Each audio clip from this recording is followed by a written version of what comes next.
Sahabat pembelajar berjumpa kembali bersama Imade Sidiasa Belajar Jadi Guru dalam Celotehan. Celoteh kita hari ini, kita akan membahas seorang ibu menanggapi anggota DPR RI Komisi 10 dari fraksi PKB yang menyatakan Gubernur Deddy Mulyadi Gubernur Lambe Turah.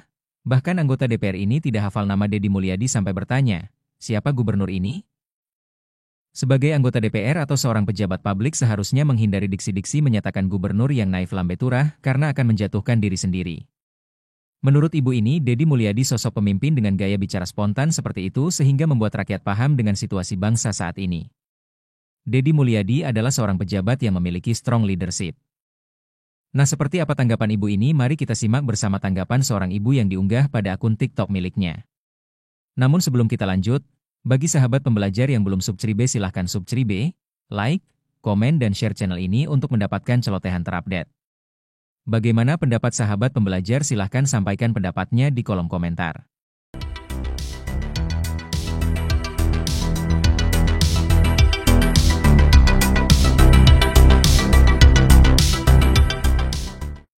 Guys, saya sematin video dari salah satu anggota DPR Republik Indonesia, Komisi 10. Awas kalian keselak nyimaknya ya. Ini sangat mengerikan. Kalau Pak Deddy Mulyadi, siapa gubernur ini? Gubernur yang sangat Lambe Turah, itu macam-macam. Dia mengatakan saya akan mengongkosi seluruh UMKM 10 juta kalau dia bisa vasektomi. Saya akan itu. Masa untuk penyelenggaraan KORMI tidak bisa mengutus utusan? Wah, ini betul-betul itu luar biasa. Dia kan kontennya luar biasa setiap hari itu. Masa dia bisa mengongkosi anak nakal untuk dididik di Kodam Siliwangi, tapi untuk utusan KORMI ke NTB tidak mampu melakukan itu. Naif sekali gubernur ini kalau begitu. Sangat naif.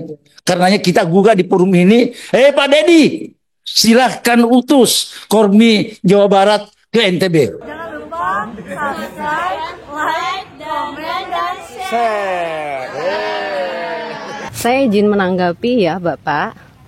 Bapak ini kan seorang anggota DPR Komisi 10 dari PKB ya Bapak.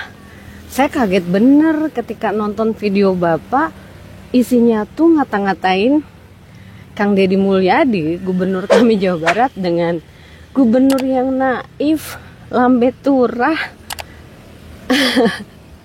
Pak, itu dalam etika komunikasi sebagai seorang pejabat publik, seharusnya Bapak menghindari diksi-diksi seperti itu ya Pak, karena itu hanya akan menjatuhkan diri Bapak sendiri. Kemudian Pak, Lambe Turah, kelebihan bicara ya, artinya gitu kan? Ya, memang Pak Deddy itu kelebihan Pak bicaranya, sampai-sampai kita rakyat yang nggak tahu menau tentang apa yang dilakukan para elit di atas jadi ngerti Pak. Oh gitu. Itu akibat dari kelebihan bicaranya Kang Deddy Mulyadi loh. Oh, jadi gitu mulu ya kerjanya. Oh, jadi selama ini duitnya banyak tapi pantesan rakyat gini-gini aja. Nah, itu memang Lambe Turah, kelebihan bicara ya.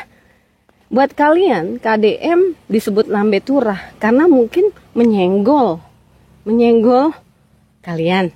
Tapi buat rakyat, Kang Deddy Mulyadi itu sosok pemimpin yang dengan gaya bicaranya yang spontan seperti itu dan bicara belak-belakan, itu bikin kita jadi paham sebagai rakyat.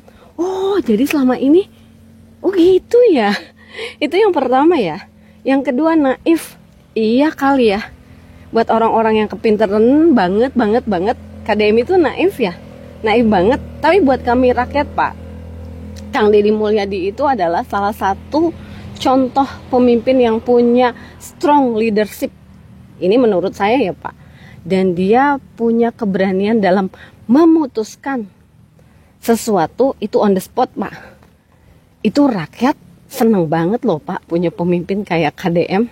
Ya, saya sih kalau dibilang pendukung buta, enggak juga Pak. Saya tetap dengan kesadaran kok kalau KDM ada yang salah, saya juga tetap mengkritik beliau. Tapi dalam hal ini, saya menyampaikan bahwa rakyat suka Pak dengan gaya kepemimpinan Pak Deddy yang kuat. punya karakter dan berani. Itu ya.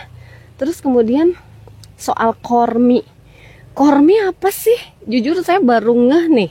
Kormi. Saya cuma tahu KONI. Ya, kalau KONI kan Komite Olahraga Nasional Indonesia. Kalau Kormi apa? Komite Olahraga Masyarakat Indonesia. Gitu. Kalau KONI itu lebih mengedepankan olahraga prestasi. Kalau Kormi itu lebih mengedepankan olahraga masyarakat gitu ya. Nah, Bapak mengkritik KDM itu hanya karena tidak mengirim perwakilan Kormi Jawa Barat ke NTB ya. Dan Bapak membandingkan dengan kalau ngasih bantuan ke UMKM itu bisa. Kalau ngirim anak-anak nakal, masa kalau ngirim anak-anak nakal ke Barak bisa, Pak? Itu nggak apple to apple, Pak. Pertama, Pak, saya harus koreksi. KDM, kayaknya saya belum pernah dengar bahwa untuk membantu UMKM harus vasektomi. Ada juga tentang bansos ya. Itu pun sudah diklarifikasi KDM bahwa tidak ada kebijakan vasektomi terkait bansos. Clear ya? Terus kedua, masa sih untuk ngirim anak-anak nakal aja ada duitnya? Pak, sekali lagi nggak apple to apple ngebandingin. Seolah-olah nggak gitu penting ngurusin anak nakal. Seolah-olah nggak gitu penting ngurusin UMKM. Seolah-olah cuma Kormi yang penting. Mungkin saya tidak tahu ya jawaban KDM terkait ini. Tapi menurut sudut pandang saya yang beberapa waktu ini menyimak Kang Deddy Mulyadi, beliau itu lebih mementingkan rakyat loh Pak. Lebih mementingkan semua kegiatan-kegiatan yang langsung bisa dirasakan manfaatnya oleh rakyat. Beliau kayaknya tidak suka dengan acara seremonial gitu deh Pak. Mungkin itu kali Pak. Makanya dia nggak ngirim karena daripada duitnya dihabisin buat seremonial, masih mending duitnya dibagi-bagiin ke rakyat. Terus itu koreksi Pak, jangan menyepelekan tentang mengurusi anak-anak nakal ya. Anak nakal itu kalau dibiarin Pak, jadi kerusuhan Pak buat rakyat lain. Iya nggak? Anak-anak yang tawuran dibiarin, yang mabok-mabokan dibiarin, yang mengganggu ketertiban sosial itu dibiarin. Gimana jadinya Pak negeri ini? Aduh, apa? Like, comment, and subscribe. Dan share. Ini saya setuju banget nih dengan komentarnya. Jadi katanya selain diksi yang paling esensial menurut saya adalah wawasan pengetahuan dari orang yang jadi wakil kita di DPR. Masa untuk membicarakan sesuatu topik dia nggak siap dengan segala aspek? Yes. Artinya setiap wakil rakyat atau pejabat publik itu harus bisa berkomunikasi secara efektif. Komunikasi efektif itu selain bisa memilih diksi-diksi yang tepat, juga dia tahu akan esensi-esensi yang akan disampaikan. Dan esensi itu tentunya harus positif dan bersifat membangun. Sehingga siapapun yang menerima pesan yang pejabat sampaikan atau wakil rakyat sampaikan, itu akan memahaminya dengan benar. Ketika memahami dengan benar, tentu tercapai tujuan dari komunikasi tersebut dan terbangun rasa percaya dan rasa hormat. Jangan malah sebaliknya, belum apa-apa sudah pakai diksi-diksi yang arahnya ke menghina secara personal, bullying. Bukannya menimbulkan rasa hormat dan percaya, malahan sebaliknya ya.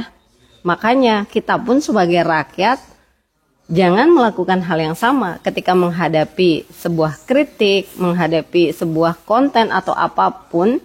Ketika kita tidak berkenan dengan kritik ataupun konten itu, janganlah berkomentar yang negatif. Jangan selalu mengedepankan komentar negatif demi melampiaskan kekesalan kita. Tuh akhirnya yang mewakili kita begitu tuh jadinya.